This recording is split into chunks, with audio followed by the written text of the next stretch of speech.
Good afternoon, my name is Charan Sarai.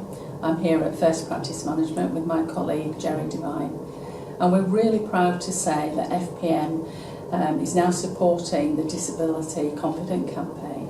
So what is it? It stems from a Department of Work and Pensions campaign to remove barriers for people with disabilities to enter the workplace, to promote the value of employing people with disabilities who can contribute different skills and qualities to the workplace. A diverse workplace is normally a more productive one, as different perspectives can create new opportunities, and it's all about allowing people to work to their full potential. Jerry, can I ask you a question? Why is it important that practices are accommodating to employees with disabilities? Okay, sure. Thanks for asking me that. The reason why it's important is both a carrot and a stick approach. In terms of the stick, there's some evidence that employment tribunals are harsher on GPs' practices where a case brought before them is to do with someone with disabilities. And that can be a function of the fact that the nature of the business a GP practice is engaged with, i.e. occurring business, and the source of its funding, i.e. from the public purse.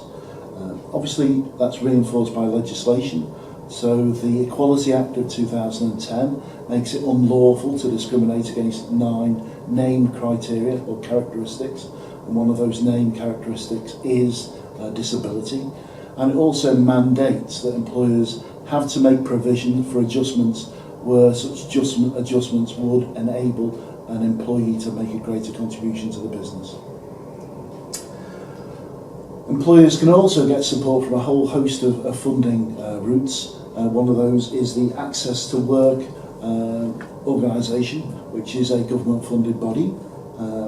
Also here at FPM, so at First Practice Management, we're doing our bit to support practices by reviewing our website to make sure it's totally accessible, by reviewing our policies in terms of language used to make sure they're completely accessible. And both Sharon and myself, as people who deliver training, seek to ensure that that's completely compliant and fully accessible to all. And last but not least, our advice line is there to aid and support practices who need any advice in terms of implementing and applying this legislation. I suppose in summary, as we all know, the only thing we should discriminate on is talent really, and as Sharon alluded, inclusivity adds real value to any business. So the more people include, the bigger your talent pool, the more successful the business. So that's the reason why it's important. Thank you. Are there any facts and figures that would support that? Oh, I'd love to share the facts and figures. 12 million disabled people in the UK. Only 10% of these use a wheelchair. 83% of people acquire disability while in work.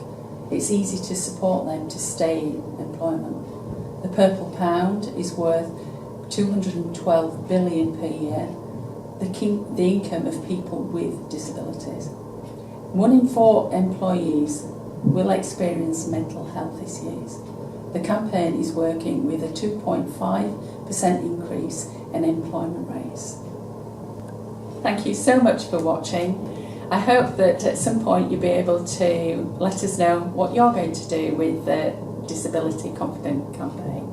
We're really proud of this at FPM and we'd love to hear your stories. Thank you.